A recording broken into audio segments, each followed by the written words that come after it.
And then I'm also, in addition to that, I'm going to be recording it, and then I'll edit everything and make it like a podcast episode.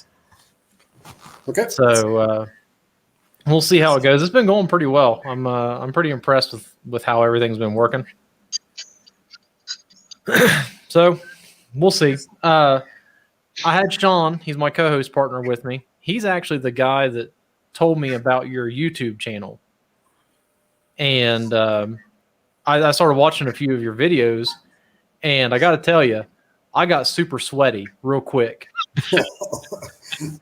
Actually, that happens to me sometimes. Sometimes I'm editing it and I think, oh, geez, but then, I don't know why, because I know how it ended, right? I was holding.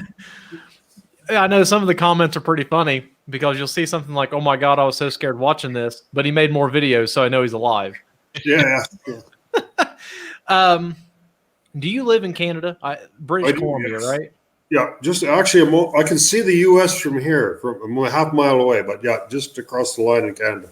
Okay. And have you always lived in Canada? Are you a Canadian resident? Yeah, born and bred in Canada. Yeah, you bet. Okay. We were down in the States last year for about 5 months in Arizona, and mostly in Arizona and stuff. And we were exploring mines in the States last year. But that was actually the first time I was ever in the States. Well, you didn't miss a whole lot. No, we missed a lot of snow. Yeah, hopping from Canada to Arizona, was that like a shock to your system? No, I mean Arizona in the winter is like Canada in the summer. It wasn't any shock. No. So, kind of going back to your childhood, have you always been an adventurous type, getting outdoors and playing in the woods? Well, I'd probably say so because I've crashed 4 planes, so I guess that's fairly adventurous. So yeah.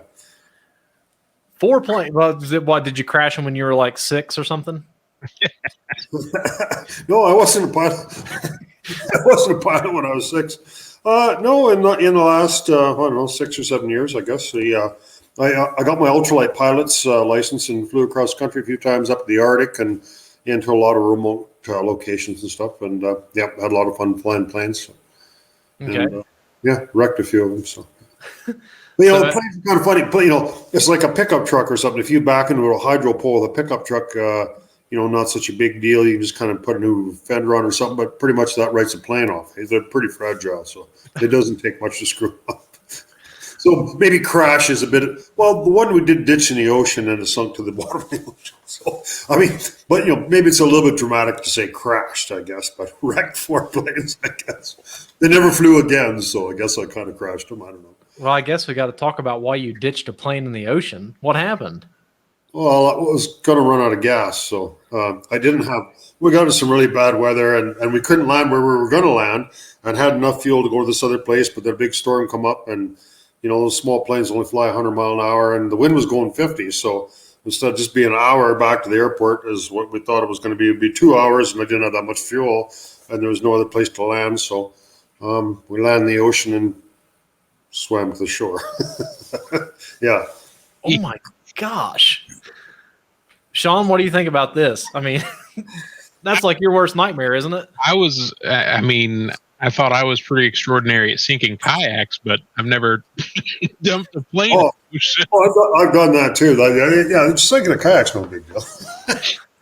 Kayak plane, it's all the same thing. So I have my 70-year-old, 8-year-old dad with me, and so there's very few guys that ever been able to land an airplane in the ocean without it flipping over. But this one here, we were able to get it in and just had it as high as we could. It was just and swoosh, and it landed and didn't flip over. And my dad says, "Oh, that was pretty good, eh?" He says, "Not bad." I says, "Well, I guess we better start swimming." So we called Mayday as we were going down to the tower. So they had search and rescue on the way. So they come found us, and they had a great big huge Cormorant helicopter, and they landed on the beach and just come down, and we jumped in, and that was that. Yeah. We haven't even got to mine exploration, and I'm already blown away. Well, you'd ask if I was adventurous, I'd say, well, kind of maybe, I suppose. I want to talk about your childhood, and here we are talking about planes.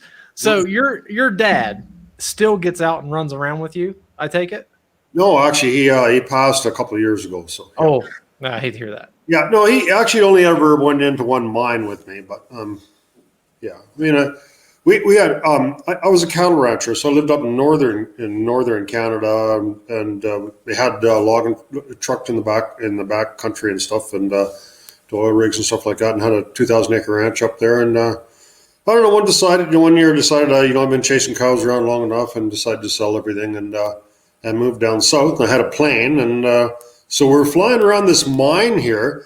It was a Phoenix mine. It's quite a large mine, and just like Swiss cheese from the air. You fly over there, you think, oh man, that's pretty cool. And I'd explored a mine when I was maybe in my 20s once, and I went in there, and that was 5 years ago, and I never stopped. So it was kind of this bit of an obsession that kind of taken over, I suppose. So we've been having a lot of fun doing it. So we've been all over North America, Mexico, Canada, and the States doing that, and we put out a video every week of what we're doing, and I don't know, it's kind of taken off, and we kind of have a partner now that really enjoys doing that too. It's pretty hard to find a woman that would fall into the mines, but Sharon enjoys it. So yeah, so we're both having fun and doing that.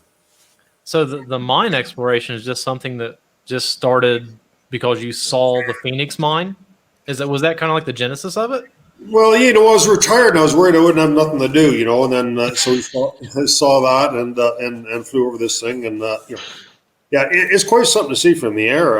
It was the largest copper smelter in the British Commonwealth. It shut down in 1920, and it's all abandoned. There's about 10 miles of tunnels underneath there. There's still a train in there that has 10 cars on it. Huge sections of ice. It's frozen full time, and just big holes and rope stuff to go down there. It's a pretty interesting place to get into. So that's where we started exploring mines and kind of branched out from there. Wow. And watching the videos, it interests me that they can take a mine that's that large and just kind of abandon it. And is it open to anybody? Can you just go in there and start walking around? Yeah, well, most people would never, they might be out hiking the backcountry to see a big hole going down. It never occurs to them they should go down there. Yeah. So that's where we kind of get to see all the real interesting stuff. We're just the normal people don't go. When we went to Arizona last year, there's all kinds of snowbirds and Canadians and stuff that go down there trying to escape the winter. And there's maybe like 2 million people that, they're camped out in the desert, and they got side-by-sides, and they go all over the place. And there's lots of mines there. So anything that'll be in any kind of mine where you can just walk into, there's been 10,000 people in there. There's nothing interesting to see in there. But in Arizona, there's still lots of those shafts that go down hundreds and hundreds of feet that people just don't go into because it needs a specialized rope training and to do that. And it's pretty fascinating to see some of these things. Now, Sean, I think the Arizona videos were the ones that you kind of keyed me on to. I think the ones that I shared with you in the beginning were actually from a different channel, and I don't want to throw any names out or step on any toes or cause any issues. Yeah. There's other people that do this kind of thing too, but there's nobody really that is really hardcore about the ropes and going into these kind of things. But I think the channel that I started with was a channel that is actually you have a link to it on your YouTube channel, I think. Probably Abandoned and Forgotten Places. Yeah, that's the one. It's kind of interesting. Goliath, he was a guy that. He was dying of cancer, and he was in there getting his chemo and stuff and all that, and he needed something to watch while he was getting the chemo, and he started watching my stuff, and he said, well, if he lived, that's what he wanted to do. That was his dream. So he kind of contacted me, and I talked to him and stuff, and it's just taken over his life too, and he's done really well at it. And, I went down there, we did a bunch of videos with him last year. He only had 500 subscribers. He's got 100,000 now, so for in the last year, so he's done really well with his channel too. So yeah. My goodness. Okay, so you start off with the Phoenix mine. How did you approach getting down into that mine? You said special rope training. Is that something you acquired early on in your life, or is that something you picked up right before you started doing the mining? Well, it's kind of a funny story, actually. You can learn anything on the internet, right? So you just Google, when we went into that mine at Phoenix. First of all, we just started off just kind of hiking down gradual slopes and then tunnels and all that kind of stuff. And then there was a couple of places where there were just holes going straight down to that. Man, I wonder what's at the bottom of that. How can I get down there? And then so we started Googling stuff, and kind of actually there's a bunch of channels or people that climb trees, like arborists and stuff, and they use something called SRT, which is a single rope technique, which means that basically you just take a rope and then you climb down that rope and back up on the rope, and so that's where it kind of started, and ordered equipment and kind of learned from there, and I know a lot of people. There's lots of armchair, experts on all this kind of stuff, right? They say, oh, you're crazy using one rope and all that, but the thing with mines, it's not like rock climbing so much, because you have unstable rock. You can have unstable rock and stuff, and also timbers and stuff in shafts. So you really got to be careful that the biggest danger is something falling on you. So if you go down a shaft and that rope is touching on a rotten timber and that rotten timber falls down, if it falls 50 feet, it'll kill you. That's all it would take. I mean, if something's falling 50 feet straight down. So you really have to be very careful about stuff falling on you. So it's it's not like rock climbing really, and it's not like doing tree stuff. So it's kind of a specialized skill set. And but it's been interesting. I had a big rock about this big hit me in the shoulder real bad and put a huge bruise on it. But other than that, that's the only real kind of close call that we've really had in the time we've been doing it.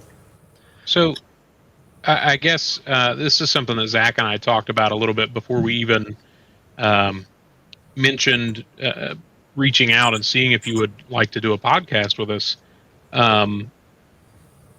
What do you, is there a disclaimer, I guess is what I'm trying to say, that you put out for just the average Joe that wants to go find the nearest hole in the ground and go spelunking, or how do you approach that?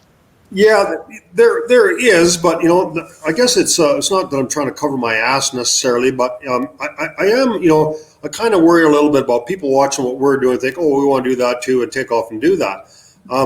The thing is, there's a lot of different types of geology, different types of, just because what we're doing here might be safe here, and the mines we go into.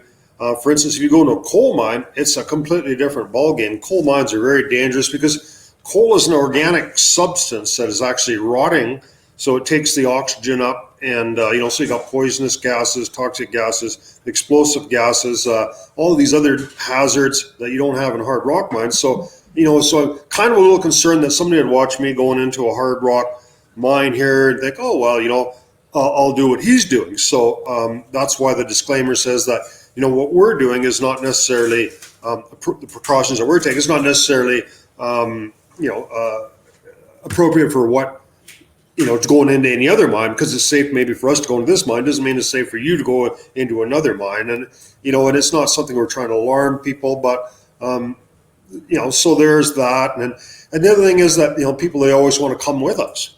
And we've kind of tried that a little bit. But the problem is they just don't really have the skills and experience to do that. So first of all, they would go up there and then they see something a little sketchy and said, oh, well, I'm not going in there. And then, so what do? You're kind of done for the rest of the day. You go back home, so that's one problem. But the other thing is, obviously, if I take somebody with me, I'm kind of the expert, so I'm responsible for their safety. And, it's not really wise of me to take on that liability if, someone slips or falls or has a heart attack or whatever could happen. So we really, we don't like to do that. We do take people with us, but they're usually people that have quite a lot of experience, have their own rope stuff, and have that have the necessary set of skills to do what we're asking them to do with us, right? So, has your tolerance of sketchy been stretched by your experiences in the mines, or do you go in with like, okay, I know this is not safe, I'm not going to do it?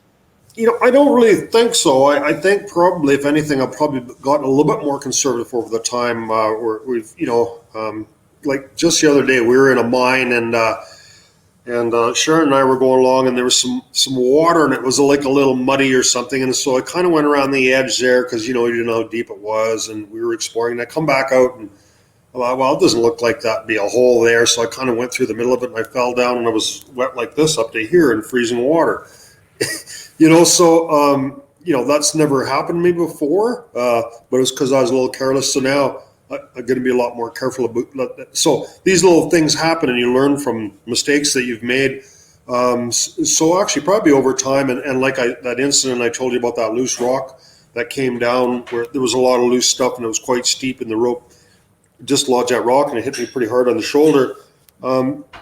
So I said to Sharon, I said, no, we shouldn't have went down there. That's just a little bit, so if anything, I'm probably maybe getting a little bit more conservative in some ways, at least, in what we're doing, because we've had these different things that have happened before. So. Wait, is Sharon there right now? She is, yeah. Okay.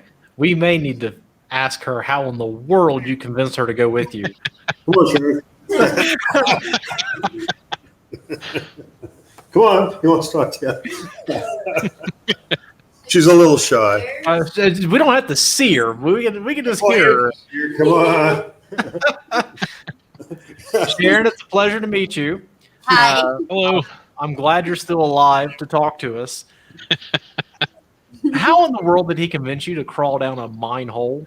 Because I seen the video of you going up a shaft. He was pushing you up the shaft. I don't know. I've always liked adventure also, and the thrill of doing different things, being outdoors. So we went to a climbing wall one day first, and I was like, oh, this is really cool. And I had no idea at that time that he went in mines or what that meant or anything like that. So we went in a few easy ones, I think, at first. And then he's like, okay, yeah, we're ready to put some climbing gear on. And well, that was like our first date. I went to seeing her, and then so what are we going to do? And she said, well, they have a climbing wall. So and I had a bunch of gear, and she put the equipment on, and she scampered up to the top of the wall faster than I did. So she was a natural, right? Smaller than me. I can fit her up tight spaces in mines. It's perfect. Yeah, it's been different. It's nothing I've ever done or thought to do or knew it was a thing. Sean, could you get Sarah to do that? No, I couldn't. I'll be honest. I couldn't get Sean to do that. Well, we don't have many men that I know people are like guys are. They're always kind of pretty macho and stuff. And then when I've had people that want to come with me, they always go on about how good they are and all that, and then they generally just kind of turn to butter. So we haven't had many men that will do what Sharon does. Oh, absolutely not. Don't let this mustache fool you. I'm not a tough guy. He's not. Can confirm. But you really, to be honest with you, sometimes when we look at some of the stuff that we record, just because of the camera angles and stuff, you can't tell which way is up and different things. Lots of times it looks a lot worse than it actually is. That's what I keep telling her. Someone is telling a fib, and I got a feeling it's you. Okay. When you're going down and exploring these mines, are there things that you're looking for in particular? Like, or what's interesting to you about them? Well, I think it's just probably the adventure of what's around that next corner, and you really don't know whether it be in artifacts or just the way the mine's constructed and all that kind of stuff. I have a couple of things that I really kind of like to see or I'm interested in. I love anything to do with explosives, like we see. Dynamite boxes and signs and stuff like that. I have a large museum that I, kind of collect artifacts for. It's about 4,000 square feet. And we had a bit of a debate with some of the California people actually. And they think, you should never touch anything. It's kind of like, hiking or something, not touch anything or take anything. But realistically, we've seen that the mining companies and the governments are just filling all this stuff in, and it's all rotting and being destroyed underground. And we feel pretty strongly that there's lots of people such as yourself that are interested in history and all that. They'll never go, 300 feet underground and see any of this kind of stuff. So we're trying to, capture it on video. And, any of artifacts that are any good, we try to fix them up. And we did a TV show Well, it's going to be on history this fall, and different things where we brought stuff up, and it's allowed us to share the history and really the excitement of that era and all that with a really large, with millions of people, really, because we've got probably about, I don't know, 13 or 14 million views on our channel since we started. So a lot of people are really interested in this kind of thing, and it wasn't something that they really knew anything about. So that so that's really important to me, actually. So yeah. Yeah, that's where we were. I didn't know anything about mine exploration. I mean, you see some people that do scuba diving and go in like underwater caves and stuff, and I know that's ultra dangerous. It is, yeah. But listen to you. Oh, that's super dangerous. Well, I'll tell you why it is. I mean, you only have about 20 minutes of air or something to go underneath. If anything goes wrong, even from mine, you could, potentially survive for quite a long time there if you broke a leg or got lost or something like that. But, obviously with the scuba diving and stuff, time is the essence. It's quite a lot more dangerous. And there are flooded sections in mines, and I have worked with a commercial diver, and we've talked about these different things, but it's definitely another level of, it's one thing to be scuba diving in Mexico in the open water, in the daylight, in the warm water, but being hundreds of feet underground in pitch blackness and in freezing cold water, with the hazards of stuff falling on you, getting tangled up, it's the most extreme kind of scuba diving you're ever going to do. So yeah. So those old mines, we'll keep with the Phoenix mine, I guess. You said that mine was started in the 20s. Is that right? No, it actually started around the turn of the century. So what happened around the turn of the centuries in America and everywhere in Canada and pretty much everywhere in the world is the copper age started, and what happened was households started getting electricity and telephones. So the price of copper went up. There was a huge demand for copper, and there was a fairly big deposit of copper here. So there was a company called the Granby Company, and they were actually a rubber manufacturer, but they sold shares on the stock market. They raised a whole bunch of money. And where I live, Grand Forks, is just there was no roads, there's no vehicles around the turn of the century, just horse and buggy kind of thing.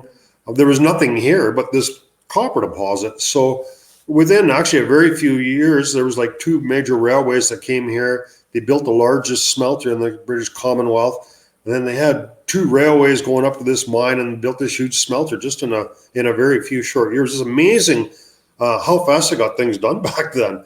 But it was something that was profitable, and a town of 1,500 people sprung up by the mine, and that same story happened in America, and with the silver things and different things. It's actually really amazing how fast things happened and how money really made things happen.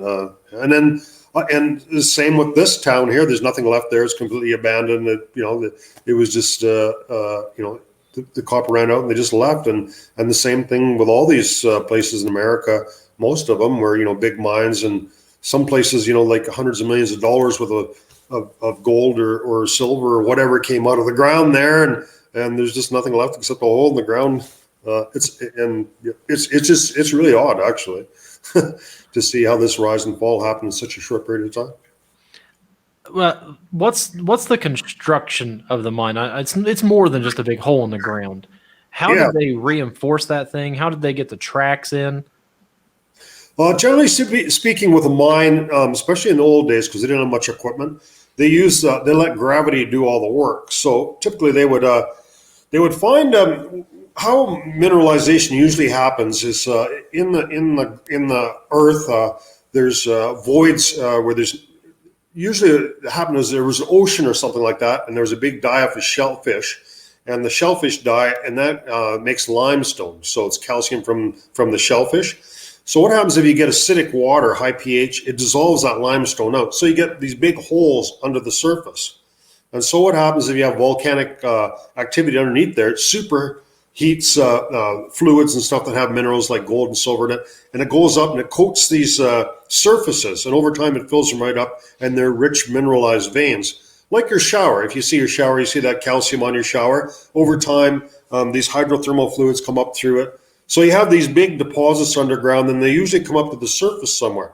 So a miner will come along and he'll see this deposit or whatever, And he's all excited now. And then they start digging down. They get big. They could get really big and could be a huge deposit, or it could just pinch up to nothing. They don't know. So typically they would find these deposits underground, and it's usually in mountainous area because that's where there's volcanic activity and these voids are happening, not in flat areas. So then generally they would they have a tunnel. They would dig a tunnel underneath this big deposit, and then put a bunch of ore chutes and stuff, and let gravity bring it down and load trains up, and then load the stuff out. So they always use, when you think of miners, you always see them loading the carts with a shovel, but that's not how it's done, except maybe in coal mining. So generally speaking, they have these big deposits. They sink tunnels and shafts underneath them, let the gravity fill it up, and then it goes. And things kind of changed quite a bit over the years. A long time ago, around the turn of the century, they just melted all the rock into a lava, and then the light stuff floated to the top. The heavy stuff, the gold, silver, the copper, was at the bottom, about 2% of it, and they poured all the junk off, and then the rest of it was sent to the smelter. And that's how they got their minerals. Today, probably started in the 20s, they started mills where they were able to crush the ore up and kind of separate that to just ship the richer ore. So there's been a huge evolution in technology over the time between the 1800s and 1930. It was just it's like light years of difference from horse and buggy to modern machines, and the mining and everything evolved pretty quickly after that. Sean, you got any questions? I've been talking a whole lot. I mean, I've got a ton, but more than me. Yeah, I mean, I'm always blown away every time we do a podcast with somebody. Like, not only are our guests always very enthusiastic and passionate about the things that they do, but that passion carries over and is easily recognized in the knowledge that they have about the subject. I'm somewhat of a history buff, but more as a generalized history, but it's always awesome to sit in on the podcasts and listen to somebody talk about something that they know what they're talking about, so I appreciate that. I have less, I think, technical questions and more personal experience questions. So Zach, if you want to continue with more of the technical aspects, we can do that. However you want to do it. I don't want to get you all over the place, scatter your brain to the wind, We started off this podcast with plane crashes in the ocean. I'm already scatterbrained. Go ahead with your personal stuff, because I'll scatter my stuff in there.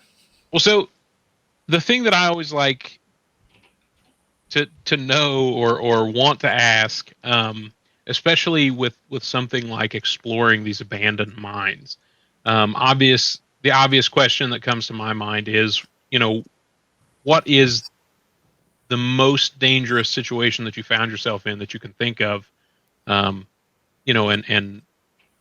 kind of what led up to that, and how did you get out of it, if that makes sense?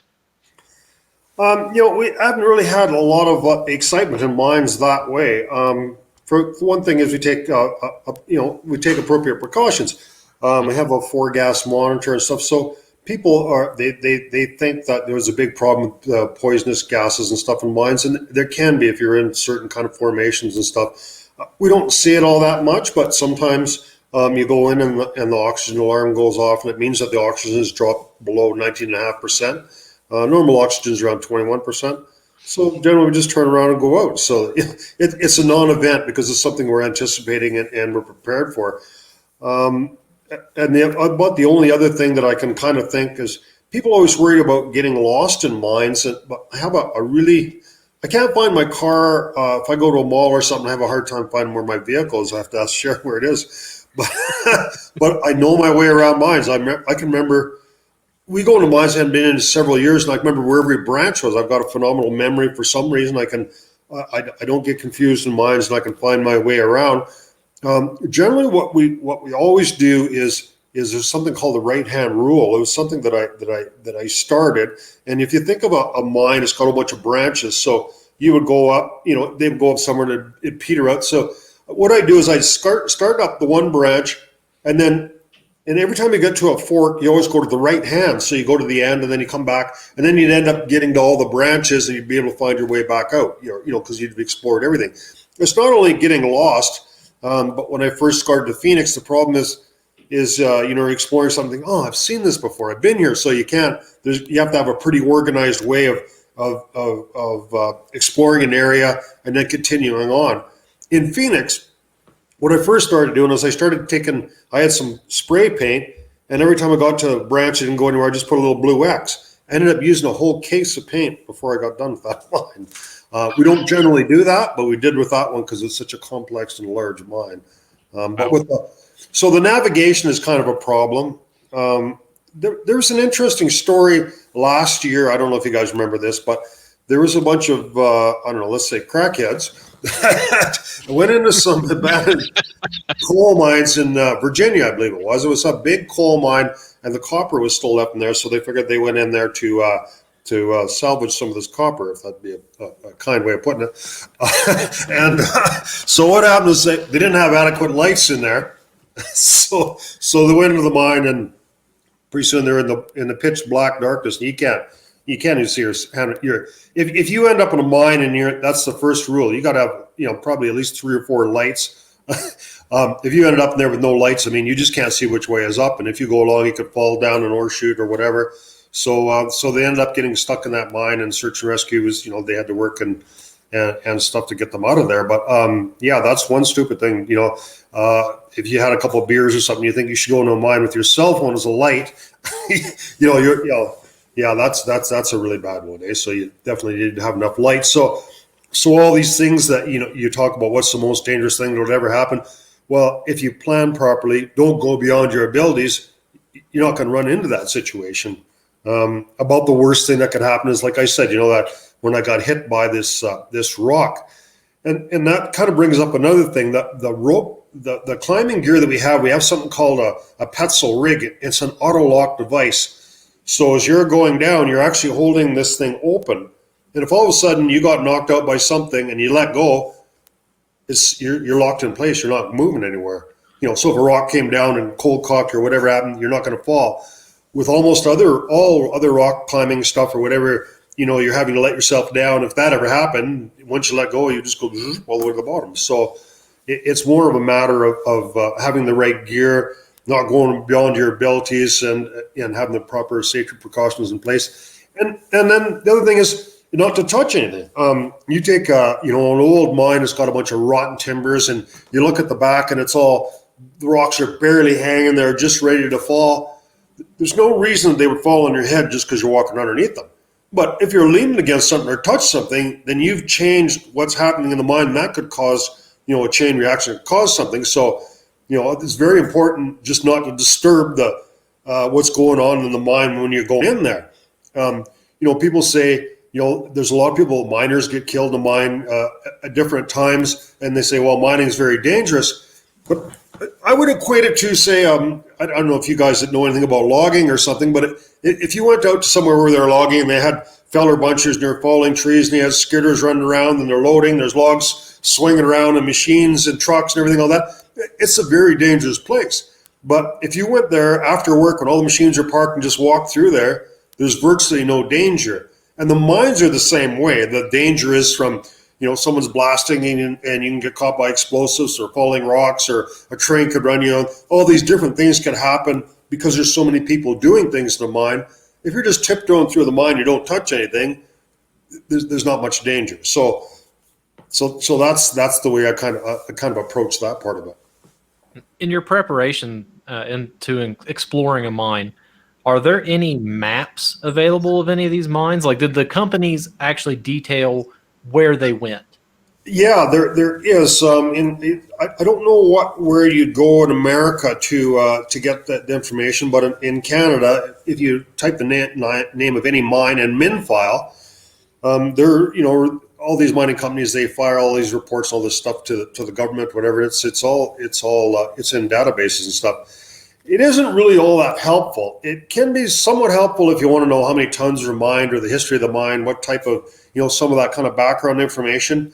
But usually the mine plans and stuff like that, it depends on what year you're looking at, because, you're going in at maybe a different time. And other times they're so complicated. I've got a map here that just looks like a bunch of snakes, and you really couldn't tell where you were. Actually, I can show you here. Real quick here. I've got one behind me here. We're looking at this mine plan. I don't know how. This looks like a bunch of Sharpie lines. Yeah. You know, like, how would you know where you are and what branch you are in that? I mean, it would, you know, Wow. yeah. So, you know, it gives you some background knowledge and some general, you know, people are interested in trivia, when the mines start, how many tons were mined, what type it was. People are crazy about gold, you know, and the funny thing is gold is the sexiest thing. Everyone wants to talk about gold, but one of the most commonly and profitable mined metals is lead. Nobody wants to hear about a lead mine. You know, it's the least sexiest of all the mines, you know. But gold, you say gold, and people, their ears perk up, you know. The funny thing is that, you know, people lots of time they'll say, they watch my videos, oh, there was some gold on the wall of that mine. Well, I'll tell you, if there was, the miners would have got it. They knew a lot more about gold than I did. And it's very rare that there's visible gold in the mine. It's usually microscopic. It's not like Gold Rush. So they generally, what they took that ore, they crushed it down, and they used a chemical process called flotation. I won't get into that.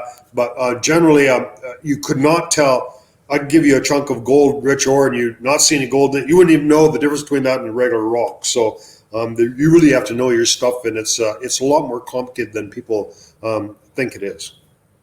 Have you found any gold in any mines? Well, I wouldn't know. Yeah, I guess with the intention of looking for it, if you went in there and tried to find something. yeah, and actually that kind of brings up another point. You know, like a lot of people say, "Oh, you're trespassing into mines and stuff like that." But the fact is, the mining companies, most of these mines are on government land. They call it Crown land in British Columbia, be it in the states of BLM land or whatever. So most commonly, unless in the States you have patented mines where the people actually own the surface and the mine, in most cases, somebody found a mineral occurrence, they filed a claim, and they have the right to the minerals, and the minerals only. They don't have any right to keep you off of that land.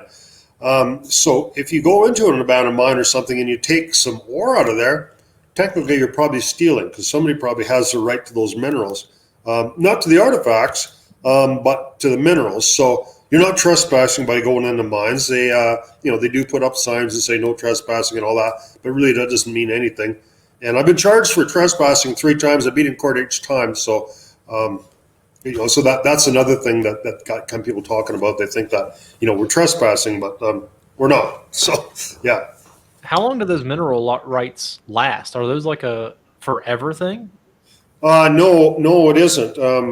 Well, you know, it kind of depends in which jurisdiction. There's different laws, but generally speaking, you have to pay a lease. You're just renting the rights to the minerals. So in the States, it depends on what state and what province or whatever, but generally speaking, you have to pay a certain amount for to keep those rights. And if you don't, it becomes vacant, and someone else can restake that mine. So in British, where I live in British Columbia, generally speaking, you can stake a mine, and it doesn't cost you very much, and you have to do some development work on it, and then it just gets more and more expensive every year if you don't do something with it, because they're trying to, you know, encourage people to just hold on to, not just to hoard this in case it's worth something, but you know, rather it be something viable. Okay, back to preparation. When you're getting ready to explore a mine, what does your standard, I guess we'll call it, kit look like? Because I saw the backpack that she was packing, and it was bigger than her. Yeah, well, the most important thing is to keep your weight down. You don't want to be taking. People say, "Oh, you know, you bring food and water and all this kind of stuff." You know, I'm not going to starve to death in the mine overnight. I'm packing all the food I need to in my stomach. So, yeah, we don't have a gourmet meal or anything to take along with us. So we try to, so you're having to take a bunch of extra lights, oxygen monitor. The cameras and that kind of stuff is a fair bit of weight. And if we're taking rope equipment, which we don't in all the mines, some we do and some we don't, it's a fair amount of weight. So when you're, it's quite physically exhausting to climb up like a lot of real steep stuff. You try to keep the weight down as much as you can. So, you know, obviously your safety helmet, your lights and all that kind of stuff, it's a fair bit of weight. So, you know, I also have a Leatherman and, you know, some matches and a lighter and that kind of stuff. But I really try to keep the equipment down to a minimum. Is there something that you've discovered, like from your first mine exploration to now? Is there something like you wouldn't leave behind other than necessary stuff? I guess we'll call it a luxury item. Well, we don't generally go into mines without an oxygen monitor, so it's not often that you have run into bad air, but it's something that you do run into sometimes, and if it's a problem, it can kill you. I mean, it's not. And the other thing is, it's kind of a little bit exaggerated. People think that these exploring these mines is really dangerous. I cannot find even one instance of anyone being killed or injured exploring an abandoned mine in British Columbia, and we have something like 1,800 abandoned mines. I don't know. Every year we got about 20 people that die from skidooing and avalanches and ATV crash and a bunch of other stuff. There isn't hundreds of thousands of people exploring abandoned mines though either, right?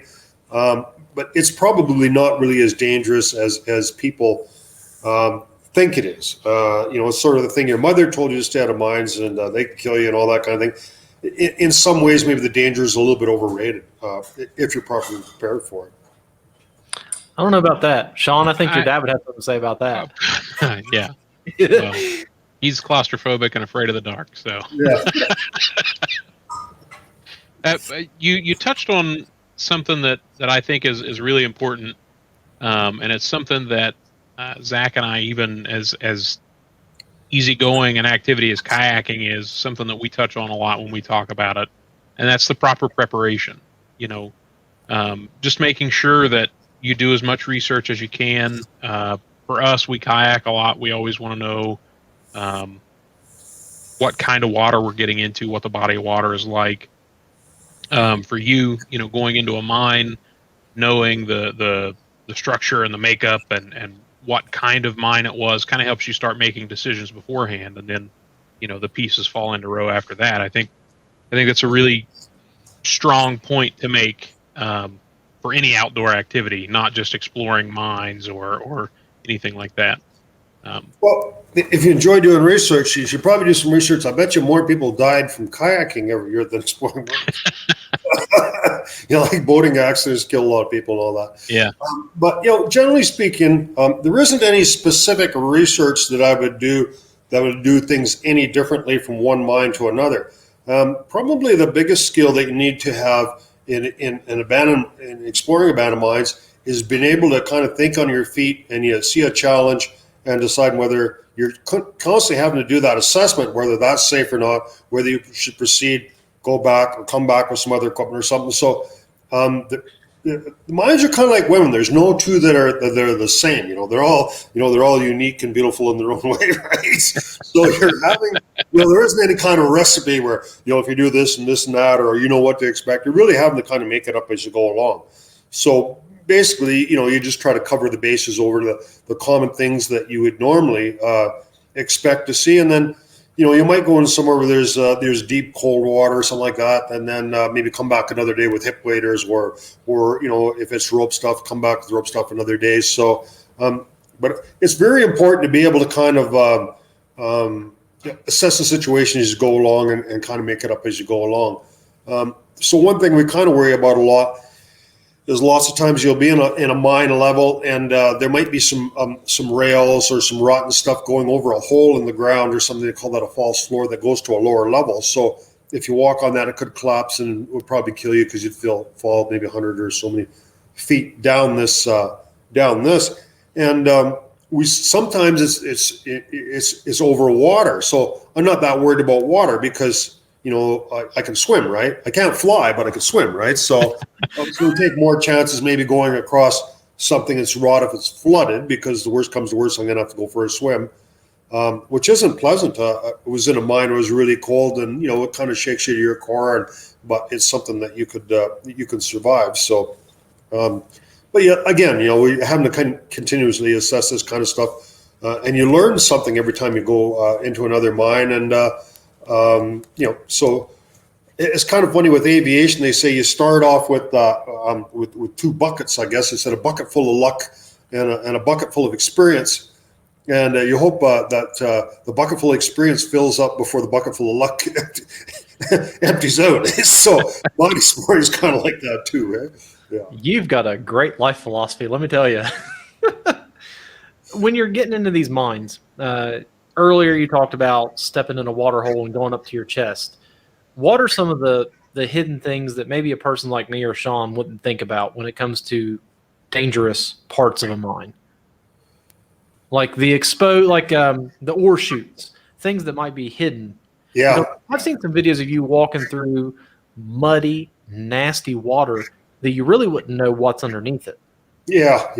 Well, like you said, there is water that if you fall through, you're not going to, you're going to be wet, right? But it's probably not going to kill you, right?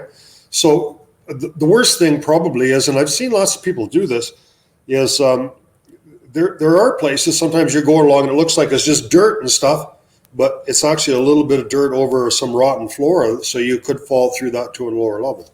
So it's called a false floor. So generally speaking, I can kind of see what's going on in the mine, and I can tell if it's kind of dumped down and and they're doing that, but not always. So that is, and I have fallen through a rotten floor one time, but it was only about 10 feet down into some mud, and I wasn't maybe as careful as I could have been because I knew it wasn't very far to fall. And I was walking along and it fell and it hit pretty hard and it was down into the mud and splashed, but it was no big deal. It was a calculated risk that I took, but that is that's a kind of a real nasty thing that could catch someone totally unaware, and all of a sudden you're just walking along and away you go. So yeah, that could happen.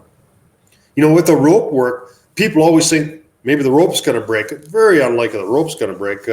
Those ropes are good for about 8,000 pounds or so. So very unlikely. What's far more likely is something falling on you, and people never consider that. And it would only take about a 10-pound rock falling 50 feet on your head is going to kill you. But we're worried about that. They think the rope's going to break. But, the rope ain't going to break. Yeah. It's not the things that people worry about that's likely to kill them. So. When you're going into these mines, do you let search and rescue know where you're going to be just in case worst case scenario happens? Well, I joined search and rescue when I was here, and the reason was I thought, well, if some kids wander into a mine, because I had the experience and stuff, I'd like to kind of come back to the community and try to help out where I could. They refuse going into mines. In British, they're not allowed to go into any mines. They're not allowed to go underground. And if somebody was in a mine, they'd have to call a mine rescue squad, and there isn't any around here that are active anymore. But I've never heard of anyone in search and rescue ever being called into a mine to rescue someone in a mine, so it's not common. It has happened where people were, somebody that I know of, someone that was skidooing and fell into a shaft, and then they rescued him out of that, but that's not going underground, so it was a mine-related thing, but they were able to do that. So I think probably the search and rescue are a little braver in America, but they're very squeamish in Canada. The government's got all these rules, and they're not able to do that much. So, no search and rescue. I wouldn't. You're pretty much going to be on your own if you go into a mine. I mean, we've got some friends or something that could help. Sharon could phone a couple of people that I go exploring with that would, but we pretty much be on our own. The government's not going to help us. Certainly not. The other problem is that if you did run into a serious problem underground, you haven't got that much time before hypothermia would set in because it's close to freezing. If you had a broken back or something like that, time is of the essence. You wouldn't have a lot of time. Completely not related. What's skidooing? You've said it a couple times, and I don't know what it is. You know what a snowmobile is? It's a machine that goes on snow, right? Well, we don't call them skidoos. Okay, what do you call them? Snowmobile. Okay. Yeah. Lots of times I hear they call them sleds. So sleds, snowmobiles, skidoo. Yeah. Okay. All right. My curiosity associated then. I got it. Shoot, what was I going to say? Oh, so a lot of these old mines, once they're abandoned, the mine companies aren't required to fill them in or make them safe in any way to public? Well, it's again, I know what the law is in British Columbia. Prior to 1969, they never had to do anything. They had no liability as far as environmental damage or anything like that. After that, they had to put up a bond to reclaim the mine, after it was done. So some of these mines will cause huge environmental disasters too. Something called acid drainage, and people think they use chemicals in the mining, but they didn't. If you go into rock, especially sulfides, lots of minerals are are because of volcanic activities. There's sulfides and sulfur in there. If you go in there and blast that rock, it allows the oxygen in the water to get to that rock, and basically it dissolves the sulfur into something called sulfuric acid, which is like battery acid, and that comes out of the mine, and it can leach into groundwater and into creeks and stuff. It does a lot of damage to the organisms because it changes the pH of the water, and that's the biggest environmental problem with especially big mines. There's a mine in northern Canada. They were going to spend $1 billion on this huge mine to remediate that. So that is a big environmental thing. It's not because you're using acid in there. It's just a natural byproduct of disturbing the ground, actually, in that mining stuff. So I'm not sure if I answered your question, but that's fine. I mean, it doesn't sound like they have to really do anything unless there's an environmental harm. yeah. So and obviously, back when they first started mining, nobody gave a rat's ass about the environment. They had 3 smelters within 50 miles of here, and they belched because, again, it's the same thing with the sulfur. They have the sulfur in the ore, and it goes up the chimney, and it causes acid rain. There wasn't a green tree within 40 miles of here because it killed all the trees. Whoa!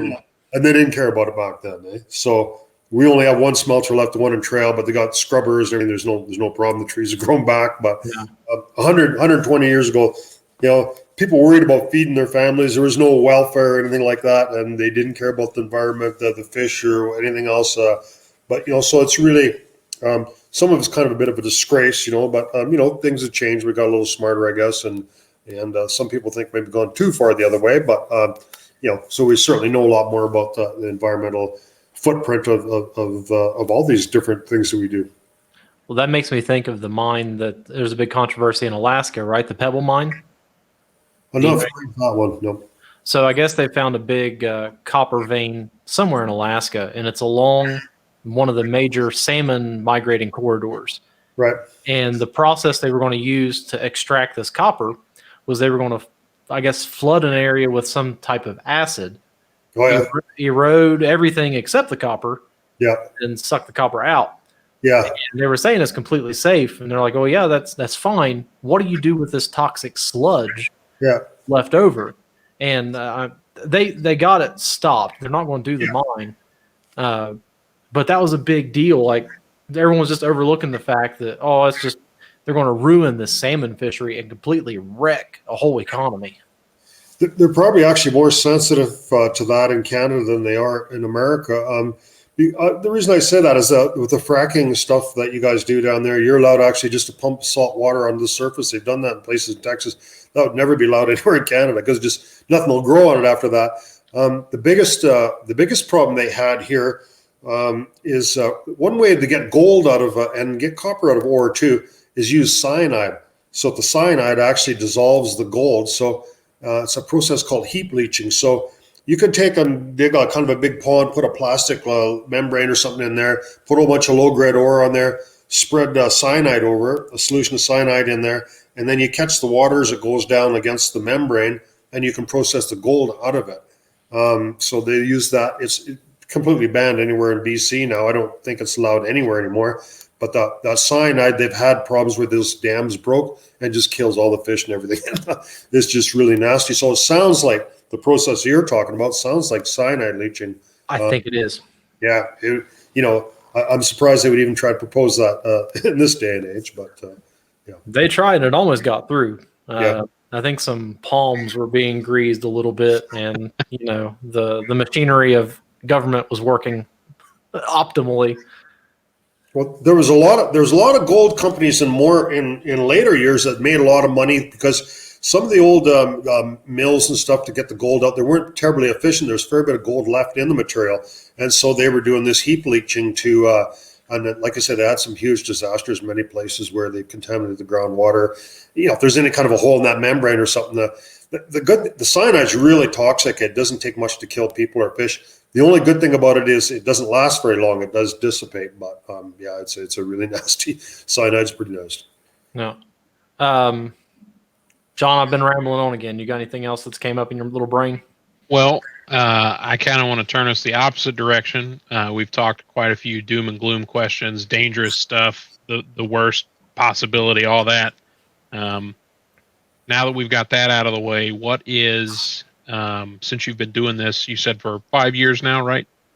Yeah, we're in our 6th season now, so yeah, 5 years. Okay. Good. What's been your favorite find, either that you left or that you've brought back and now is in the museum? Well, the one that we never got, we were down in Arizona, in Castle Dome, Arizona, and they have a close to Yuma there. So there was a kind of a museum there, and they have phosphorescent rock and stuff. So they have tourists to go up there. So this guy had a whole bunch of these old silver mines from the 1800s, some of the oldest patented claims in Arizona. And so I contacted him. I said, well, these mines sound really fascinating. As you know, has anyone been in them? He says, well, there's lots of them. Nobody's been in them since they were closed. And I said, well, could we come and explore these mines? And he said, yeah, absolutely. You can come up there. So I made a deal with him. I said, well, anything we find, we'll give to you for your museum. You know, we just want to document them and share the history with the people. So we went down there and we found 7 pairs of jeans from the 1800s. Levi's. They're worth probably, we said actually in the video that they're worth $500,000, these 7 pair of jeans. Maybe not quite true. There was a pair that sold for $80,000. So, you know, we're just kind of doing some quick math. I don't know what they're exactly worth, but so we give him the jeans, and I tried to get one pair of them. He wasn't having none of that. And he didn't even say thanks. He just took them and done whatever with them. But anyways, I'm not complaining about that. That was the deal that I made. It wasn't, I proposed it, you know, so we lived up to it. I'm not complaining about it. But you know, it was great for the channel. We got some really cool video out of it. So that was, you know, that was probably one of the highlights of one of the coolest. Not that I'm really into jeans that much, but there are people that are just crazy about this clothing stuff and all that. But so that was pretty cool. That was one of the, for the stuff that's in my museum, I have we got some live explosives that we found. Lots of dynamite boxes, blasting machines, signs. I really like the old signs that the old miners left underground, and you know, some cool ore. Like we have a locomotive, a mucking machine, ore carts. We got a pretty good selection of ore carts. The old rock drills, just really kind of everything, you know, all these different things that they used all these years ago. And most of the stuff we find underground is completely just rusted and it's good for nothing. But the environment is really interesting. You'll just go along, everything's just rotted. And all of a sudden there's be a little cubby hole where it's a little drier and something that looks like it was just placed there and it's 100 years old. It's actually kind of amazing how that works, but that happens sometimes. Yeah. When did the idea for the museum strike you? Well, I just I had this big shop. My idea was when I moved here that I was going to drive a logging truck, and I want to buy a new logging truck. And living down south, it's pretty nice weather here, so everyone's got the same idea. So basically, they don't pay nothing for trucking here. So I had this big shop that was sitting empty anyhow, and I was in Phoenix and I found that train. There was 10 cars pulled by mules, or old wooden carts. And so I took one completely apart. The wood was all rotten, but the steel was good. And sandblasted the whole thing and ordered new wood and built this big cart that pulled by mules. And then we just seen more and more stuff. And I thought, well, you know, we'll take that and we'll take that. And we just started collecting this stuff. And so my idea is I want to actually make a foundation or something like that, where after I die or something, this stuff would just give it to a foundation, and they would just you know, have it for future generations, and people could see it. So yeah. Have you had any family members of former miners, let's say from the Phoenix mine, that have came up to you and said, "Hey, my grandfather worked there"? Well, sort of. So the Phoenix shut down in 1920, but then so after that, in 1956, another company went in. They made an open pit out of what was left there. So then I ran from 1956 to 78 as an open pit, and they basically blasted a lot of the town and everything out of there. So I know a guy, he's still alive, that worked there during in the 70s. So, and he gave me a bunch of stuff from that time that he was there. But there's nobody left alive from the original because it shut down in 1920. That was 100 years ago. So there's nobody left alive that worked at Phoenix during that time. So. What's the for you in your mind? What's the end game? Why do you have a goal in exploring all these caves and these mines? Yeah, well, I'm always interested in making videos. I enjoy filming stuff and doing the editing, that kind of stuff. And when I actually had a little aviation channel where I had some GoPros and I put it on my plane. I tried to make interesting stuff, but nobody was really all that interested in it. Well, yeah, because you're crashing your planes. Before I start crashing planes. So when we did fly over Phoenix, I used the plane to do some stuff over there, and then so I went in there, and then so I had it on Facebook, and I had some of these little videos, and people were really interested in exploring things. So that's something that kind of took off. So I went in there. I thought, well, this is way more interesting than anything that's on Discovery. All this history and all this really cool stuff underground. I figured, if I just do a couple of videos of this, and then send it away to Discovery, a few things, they're going to make a TV show out of it, and so that's what I wanted to do, right? So that hasn't happened yet. 6 years later, well, I've talked to Discovery and all that, but nothing's ever happened. So I kind of thought, well, this is such a great thing that people are going to really like this, but it's a long process. I don't know if it'll ever happen, and I don't really care anymore. Anyhow, I mean, there's enough people that are interested on YouTube. The great thing about YouTube is you can say and do whatever the hell you want. You don't have to worry about. You can just do whatever you want. You have a lot of freedom that you can do whatever you like. You don't have to. You're not answering to anyone, and once you get up and you got a lot of things, you're actually making enough money to pay your expenses and all that kind of stuff. So I'm able to travel around and go and see whatever mines I want, fly around and do whatever, and it doesn't really cost me anything. So it's a great hobby, and it's not cost me anything. So I'm pretty happy with the way it's turned out. Yeah, YouTube is definitely the medium for what you're doing because, like you said, you've got the artistic freedom that you can make these episodes as long as you want. You can make as many of them, and you're not beholden to anybody. Yeah. Well, we just make one show a week that's 30 minutes long. I think, it's people. I've seen stuff on YouTube or something, and you think, oh, that's interesting. You click on it, it's like an hour long. So I'm going to sit here and watch it for an hour. Like it's long, So I think other people are like that too. They have but I found over the years that my average viewer would be around my average view would be 12 to 15 minutes. So that's quite a long time for someone to sit down to watch something. How people are. They have limited spans. They'd watch something for a couple seconds and watch something else and flip the channel and whatever. So I guess it kind of tells you that we're getting a pretty good base of people that are kind of interested in what we're doing, and they enjoy the material and they watch it. So yeah. And the other thing that's been really interesting is there's a lot of miners, people that worked in mines and stuff that know more than I do about all this kind of stuff. And if I make a mistake, I get corrected right away. Oh no, it's not called that. That wasn't used for that. And it actually has helped me a lot because I've learned a lot, and then I don't make the same mistake twice, right? So, it's been pretty cool from that. A lot of people that really know their stuff, and I just love that when a miner says, I worked in mines for all these years. I just love what you're doing, and thanks for doing that. And that makes you feel that you know what you're talking about, and it's something that's worthwhile. And if people from that industry are supporting that, then you think, well, it makes you feel pretty good. And I know there are a lot of mines to explore in North America and South America. Do you have plans to jump across the ocean and try to visit any European or Asian mines?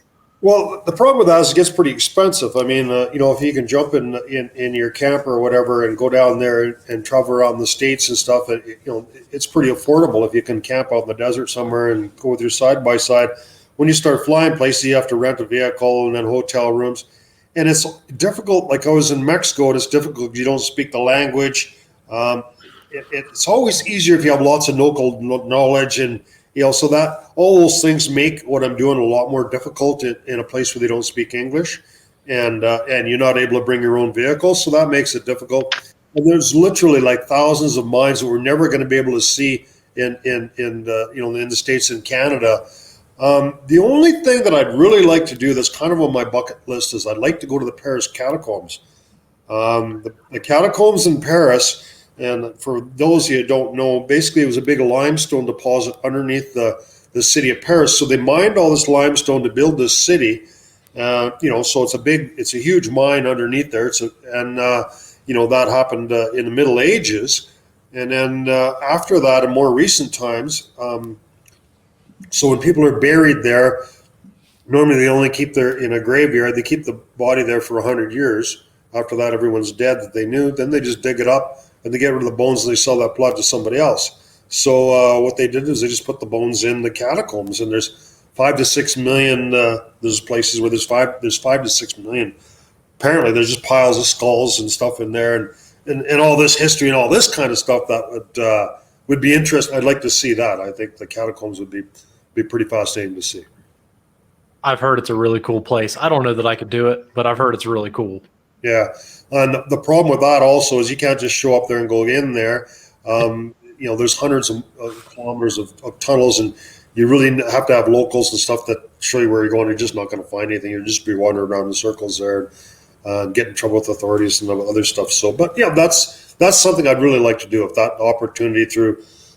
We've done some stuff with TV and on some TV shows and stuff. I don't have my own show, but especially if Discovery or something was wanting to do a more in-depth thing and have me along do something like that, I'd really be interested in doing that. How many of the mines that you've explored or want to explore are on private property and you have to get permission from someone to go onto them? Very few, actually. It's uncommon. We've had, and the thing is, I don't really worry about that too much, in Canada or whatever. I mean, trespassing is people think it's like a hanging offense, but it's not. It's actually just like getting a speeding ticket. It depends on the circumstances. I mean, if you're just going, snooping over a fence to take a couple of pictures, it's not such a big deal. If you're doing some damage or you're going to steal something, it depends on your intent, right? So right. If all you're really doing is trying to document some old building or something like that, it's not. There's no damage done. It's not really a very serious thing. So it's not. I've made the mistake of actually asking for permission, and they say no. And then if you go in there, then you're really in trouble. You're better off to beg for forgiveness than ask for permission. Well, I get what the stereotype of Canada is. Everybody's super nice anyway, so it's I hear that all the time. The people say, "Oh, you're so nice and all that." You know what? When we were down in the States for 5 months, people in America, I never had any problem. People were just as friendly in America. I didn't notice the difference. I think probably the biggest difference is between kind of the small towns and larger cities. In larger cities, everyone's all paranoid. They think you're going to get ripped off or whatever. And I think there's more the difference between small towns and big towns there is between Canada and the States. That's what I think. But yeah, there are some differences in Canada and the States. For sure. I mean, you guys have a lot more guns than we do. So, but there's people in the backcountry and stuff that are if they've had a couple too many drinks or something, they got that kind of a thing there. But I don't know. I mean, we don't generally go on private property anyhow. Most of these mines are in the back country and stuff where there isn't people around. Yeah. And we have actually had mine owners actually that said, "Well, come check out our mine. We enjoy the free publicity." I don't understand why more operating mines aren't more enthusiastic about having us there, because if you're a corporation and you're selling shares and you're trying to get people invested in it, why wouldn't you want someone that knows something about mining and go for a little tour there and they could show you what they're doing? But most of them are kind of shysters. They probably don't want to answer some tough questions, especially the junior mining companies. There's a junior mining company. There's an old Mark Twain had this great quote. He said, "A mine is nothing more than a hole in the ground owned by a liar." I always thought that was pretty I guess he must have invested in some mining stocks. But typically, like I say, you only have a mine that's somebody made this mine. They took all the minerals out, and it's done, right? So there's just a hole in the ground left.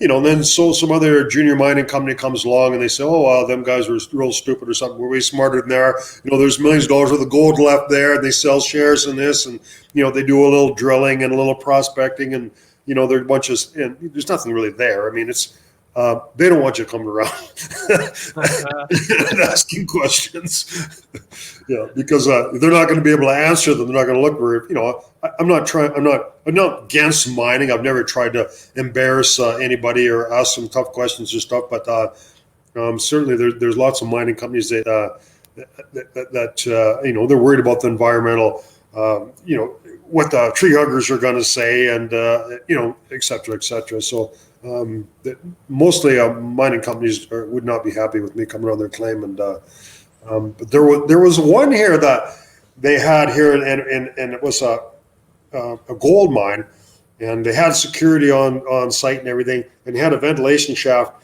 And I crawled down this ventilation shaft. It was 300 feet down there, explored the whole mine. And I went out and met the security guy. He didn't know I was in there. I had this video, and I said, "Well, this is a really cool mine. It was all ready to start back up again, and they did such a good job, and all the equipment was there and all that." And then I talked to the CEO after that, and he says, "You were in my mine." I says, "And who are you?" And he says, "Oh, I'm Chris Armstrong. Golden Metals or Golden Dawn Minerals." And he says, "You did a really nice job." He says, "You can come explore some of my other mines." He said. So he got a lot of good publicity. I didn't say nothing bad about it, but it's kind of funny. Oh, shoot. So what's the future hold for you? I mean, obviously you enjoy doing it. You seem like you're in really good shape. How long do you think you're going to be doing this? And what's your, like, when are you going to say, okay, that's it, enough's enough? Well, I think probably we're going to transition more into the museum thing. So we're planning on we're going to build an operating gravity tram, which there's none in Canada, certainly that we know of. And the tram is just a fascinating piece of technology where they had no roads back in the old days and the steep things. And the simplest form, it was like a clothesline. They had two buckets like that. So they fill this one full of ore, and then that brings the empty one back up. And then, it goes back and forth. And they just had big brakes that run this whole thing. And they're pretty much abandoned in the 30s when they had cats and they built roads up in these places. And there's all kinds of dirt. The trams are mostly all fallen over and rotted, but there's parts of them. And so we're going to build this tram and have it here, and we want to have it so it would be operating where a person could jump in it and I could set them to the bottom and then kind of do that. So and then we'd like to build maybe a railway around here. And we've got a pretty cool museum. We've got 4,000 square feet of stuff. So probably as I get older, more into that, I think. I don't know. So long as my health, I'm 58 years old. I'm in really good shape anyhow. So, I don't see having to worry about not going into mines anytime soon. But probably, over time, I transition more into the museum. Sean, you got anything? I'm just dumbfounded, I guess is the word. Like, I think it's amazing that you've been able to stop working and start this hobby, and you seem to be very community minded and history focused in wanting to preserve this for everybody else. And you just don't find that in people very often anymore. And I think that's super commendable. It's an awesome thought. It's an awesome project that you've built, and I'm just dumbfounded. It's really it's overwhelming to think about, because going into a hole in the ground is not something I would ever do. And then to have the wherewithal to go, okay, someone else might enjoy this. 1, I'm going to video it. 2, I'm going to talk about it. 3, I'm going to bring back pieces to show people. Yeah. That's, to me, it's amazing. Well, personally, I can't really take credit for everything. I mean, I had a large ranch up in Fort St. John. I worked pretty much all my life, and it got to the point where I didn't really enjoy doing it anymore.